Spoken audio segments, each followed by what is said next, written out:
اور ان کے فرزند ارجمند جناب علی عظیم اور ان کے اہل خانہ، خدا سب کو صحت و سلامتی عطا فرمائے۔ اللہ آمین، اللہ آمین، ان کے درجات متعالی فرمائے۔ اللہ آمین، خدا مند منان اس گھر کو تا قیام قیامت آباد و شاد فرمائے۔ اللہ آمین، اور آج کی مجلس میں شرکت کنندگان کو خدا اجر جزیل مرحمت فرمائے۔ اللہ آمین، خدا انہیں صحت و سلامتی کے ساتھ طول حیات نصیب فرمائے۔ دنیا بھر میں جہاں کہیں صف ماتم بچ چکی ہے، خدا مند متعال آزاداران سید الشہداء اور آزاداری کی حفاظت فرمائے۔ اللہ آمین، شر دشمنان شر اعداء سے محفوظ و معمون اللہ آمین، اور حقیقی وارث خون حسین کی ظہور میں خدا تعجیل فرمائے۔ اللہ ہمیں اور آمین، ہماری اولادوں کو امام کے اعوان و انصار ان تمام دعاؤں کی قبولیت کے لیے بلند تر صلوات۔ اللہم صلی علی محمد وآل محمد۔ میں نے آپ کی خدمت میں 3 مختصر آیات ایک ریفرنس میں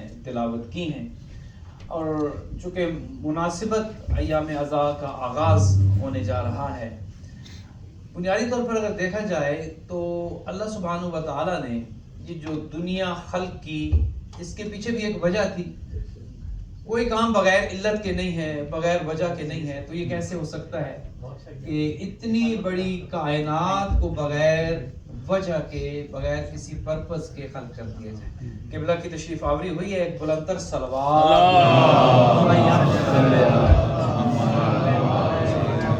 اہلاً و سہلاً، خوش آمدید، بسم اللہ بسم اللہ۔ قبلہ کی صحت و سلامتی کے لیے بھی بار دیگر بلند تر صلوات۔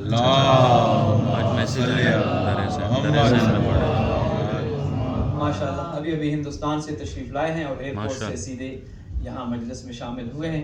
در زینب میں انشاءاللہ خطاب فرمائیں گے۔ خدا ان کی اور تمام مومنین کی توفیقات متعالی فرمائے۔ ایک درود بھیجیے گا محمد۔ اللہم صلی علی محمد وآل محمد۔ تو اس دنیا کو خلق کرنے کا ایک مقصد ہے، ایک پرپز ہے، اور بنیادی طور پر اگر دیکھا جائے تو اللہ سبحانہ و تعالیٰ نے بنیادی جو وجہ ہے انسان کی خلقت کی، آزمانا تھا، انسان کو امتحان میں ڈالنا تھا اور دیکھنا تھا کہ خدا انسان کی زندگی میں کہاں ہے، خدا کا مقام انسان کی زندگی میں کہاں ہے۔ اور شاید اپنے دشمن کو کہ پہلے روز سے جس نے خدا کے حکم کا انکار کر کے، تو خلیفہ خدا کے سامنے جس نے جھکنے سے انکار کر دیا تھا، اسے بھی بتانا یہ تھا کہ جسے میں نے خلق کیا ہے وہ میرا ہے، اور جو میرا ہے وہ میری اطاعت کرے گا۔ اور وہ فرشتے کی جنہوں نے کہا تھا کہ اتجعلوا من یفسد فیہا ویسفک الدماء ونحن نسبح بحمدک ونقدس لک، کہ اسے خلق کر رہا ہے جو خون کی ندیاں بہائے گا، جو قتل و غارت گری کا بازار گرم کرے گا، اور جب ہم عبادت کے لیے موجود ہیں تو کیا ضرورت ہے اس انسان کو خلیفہ بنانے کی؟ تو خدا نے کیا جواب دیا تھا؟ انی اعلم ما لا تعلمون، جو میں جانتا ہوں تم نہیں جانتے۔ بنیادی طور پر انسان سے امتحان لینا تھا، اور وہ امتحان یہ تھا کہ انسان کی زندگی میں خدا کہاں ہے، خدا کا مقام حیات انسان میں کہاں ہے۔ تو ہر ایک سے خدا نے امتحان لیا اور مسلسل لے رہا ہے۔ آپ اور ہم بھی ایک کمرے امتحان میں ہیں۔ ان الدنیا دار البلا، یہ دنیا امتحان کا گھر ہے، ایک کمرے امتحان ہے، مسلسل امتحان دیے چلے جا رہے۔ تو جب خداوند منان نے سب سے پہلے حضرت آدم کو خلافت دی تو بغیر امتحان لیے ابو البشر کو بھی خلافت نہیں دی۔ حضرت آدم کا بھی امتحان لیا، اور اس سے پہلے فرشتوں کا بھی امتحان لیا۔ فرشتوں کا امتحان کیا تھا؟ انبئونی باسماء ہؤلاء ان کنتم صادقین، اگر تم سچے ہو تو مجھے یہ نام تو بتاؤ ذرا۔ سوال اٹھا دیا خداوند متعال نے، یہ نام تو بتاؤ، اور وہ نام آپ جانتے ہیں جو فرشتوں کی خلقت سے بھی پہلے موجود تھے، جو خلقت آدم سے بھی پہلے موجود تھے، بلکہ جو آدم کو بھی سکھانے والوں میں تھے اور پہلے سے علم رکھتے تھے۔ بلکہ یوں عرض کروں تو شاید زیادہ مناسب ہوگا کہ خداوند متعال خود حدیث قدسی میں ارشاد فرماتا ہے، لولاک لما خلقت الافلاک، حبیب یہ سارا کچھ جو بنایا ہے یہ آپ کے لیے بنایا ہے، آپ نہ ہوتے تو کچھ نہ ہوتا۔ اور پھر فرمایا لولا علی لما خلقتک، اے حبیب اگر علی کو نہ بنانا ہوتا تو پھر آپ بھی نہ بناتے. سارا کچھ جو بنا آپ کے صدقے میں, سورج بنا آپ کے صدقے میں, چاند بنایا آپ کے صدقے میں, ستاروں میں روشنی ہے آپ کے صدقے میں, پرندے چہچہاتے ہیں آپ کے صدقے میں, سمندر ٹھاٹھے مارتا ہے آپ کے صدقے میں, دریا کے پانی میں روانی ہے آپ کے صدقے میں, پھولوں میں خوشبو ہے آپ کے صدقے میں, ہوائیں چلتی ہیں آپ کے صدقے میں. جو کچھ ہے سب آپ کے صدقے میں. آپ نہ ہوتے تو کچھ نہ ہوتا, اور اے حبیب اگر علی نہ ہوتے تو آپ بھی نہ ہوتے. علی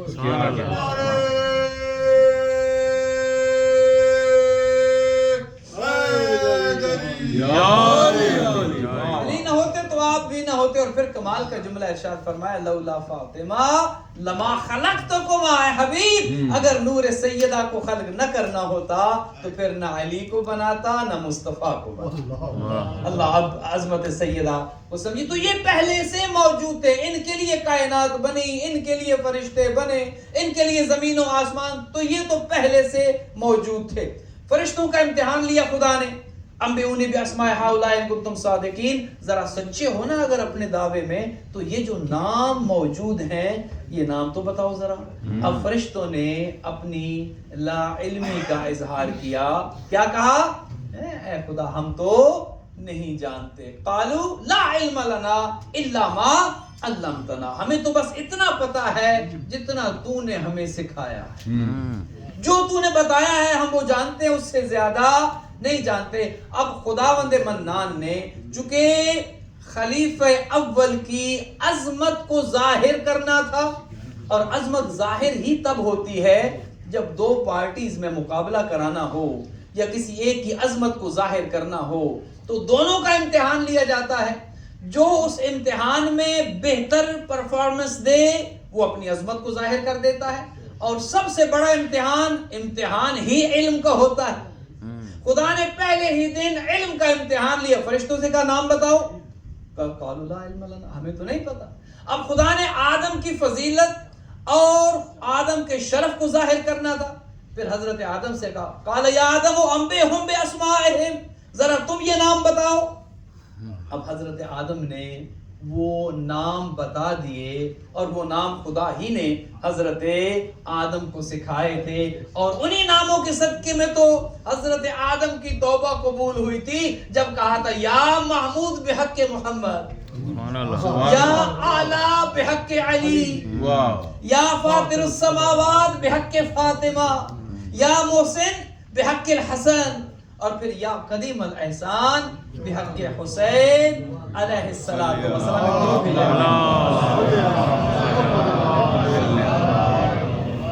تو حضرت آدم نے وہ نام بتا دیے. قرآن حکیم نے یہ اعلان کر دیا, چونکہ آدم نے وہ نام بتا دیے. فرشتوں نے کہا ہمیں تو نہیں پتا, ہم تو اتنا جانتے ہیں جتنا تو نے ہمیں بتایا ہے. پتہ یہ چلا فرشتوں نے اپنی لا علمی کا اعلان کر دیا, ہم نہیں جانتے. اور یہ بھی ویسے بڑی دلیری کی بات ہوتی ہے, بندہ جسے نہیں جانتا کہہ دے میں نہیں جانتا. اور اکثر ہمارے معاشرے میں جو آج جو مسائل ہیں وہ اس وجہ سے ہیں کہ جو ہم نہیں جانتے اس میں ٹانگ اڑاتے ہیں. جو ہماری فیلڈ ہی نہیں ہے, جو ہمارا کام ہی نہیں ہے, کوئی ہم سے بات کرے گا طبیعت خراب ہے, فوراً کہیں گے فلاں دوا لے لو, فوراً کہیں گے یہ کروا لو. بھئی آپ اسے کہیں کسی ماہر سے رابطہ کریں, کسی طبیب سے, کسی فیلڈ کے ماہر سے رابطہ کریں. اور اگر دین کی بات ہو تو جسے اپنا وضو بھی ٹھیک طریقے سے کرنا نہیں آتا وہ فوراً فتویٰ صادر کر دے. بھئی یہ نہیں کہ اہل علم کی طرف جائے, وہ جو بزرگان بیٹھے ہیں جنہوں نے زندگیاں گزاری ہیں نجف و قوم میں جو بیٹھے ہیں اور زندگیاں دین کے لیے, ان کی طرف رجوع کریں. جو جانتا ہے اس کی طرف رجوع کریں. تو حضرت آدم نے وہ نام بتا دیے. تو اب فرشتوں کی لا علمی کے بعد جب حضرت آدم علیہ السلام نے وہ نام بتائے تو شرف کس کا واضح ہوا؟ حضرت آدم کا. افضلیت کس کی ثابت ہوئی؟ حضرت آدم کی. کیوں ہوئی؟ اس لیے ہوئی, اور یہ قرآنی فیصلہ ہے, اس لیے ثابت ہو گئی فضیلت حضرت آدم کی چونکہ فرشتے نہیں جانتے تھے اور حضرت آدم جانتے تھے. اب چونکہ فضیلت ہو گئی ثابت, فضیلت ہو گئی واضح, اب خدا نے کہا کہ چونکہ یہ ہے تم سے افضل, چونکہ یہ جانتا ہے تم نہیں جانتے, اب آدم کو سجدہ کرو، چونکہ آدم تم سے افضل ہے، آدم تم سے بہتر ہے، آدم جانتا ہے تم نہیں جانتے. عبادت کی بات نہیں ہو رہی، بات ہو رہی ہے علم کی. امتحان خدا نے لیا علم کا. خدا نے نمازوں کا تو امتحان ہی نہیں لیا، خدا نے عبادت کا تو امتحان ہی نہیں لیا، امتحان لیا ہے علم کا. فرشتوں نے کہا ہم نہیں جانتے، آدم نے کہا یہ نام ہے. اب خداوند منان نے جب آدم کی فتح و نصرت کا اعلان کیا تو اعلان کے بعد کہا اے فرشتو سجدہ کرو. آدم کی فضیلت کو مانتے ہوئے جھک جاؤ. اچھا وہ سجدہ بھی وہ ایک الگ بحث ہے کہ سجدہ کسے تھا، سجدہ آدم کو تھا یا سجدہ خدا کو تھا، یہ ایک الگ بحث ہے، اس میں نہیں جاتا. لیکن اتنا عرض کر دوں وہ سجدہ آدم کو نہیں تھا، سجدہ خدا کو تھا. آدم کو قبلہ بنایا گیا تھا. سجدہ خدا کے لیے ہے، سجدہ خدا کے علاوہ کسی اور کو نہیں ہے. لیکن ہاں اب یہ جو ہم سجدہ کرتے ہیں، کعبے کو تو سجدہ نہیں کرتے، سجدہ کسے کرتے ہیں؟ خدا کو. کعبہ کیا ہے؟ قبلہ ہے. تو عرض کیا کر رہا تھا کہ فرشتوں کی لا علمی کے بعد جب آدم کی افضلیت ثابت ہو گئی تو پتہ یہ چلا کہ اللہ سبحانہ و تعالی نے اس بنیاد پر فرشتوں سے کہا کہ چونکہ تم نے یہ کہہ دیا ہے کہ ہم نہیں جانتے اور آدم وہ بات جانتے ہیں، لہذا جو جانتا ہے وہ افضل ہوتا ہے، جو نہیں جانتا وہ مفضول ہوتا ہے. جو جانتا ہے اس کو جھکا جاتا ہے، جو جانتا ہے منبر پر اسے بٹھایا جاتا ہے، جو جانتا ہے قیادت اسے دی جاتی ہے. اور جو کم از کم 70 مرتبہ کہے یہ نہ ہوتے تو ہم ہلاک ہو گئے.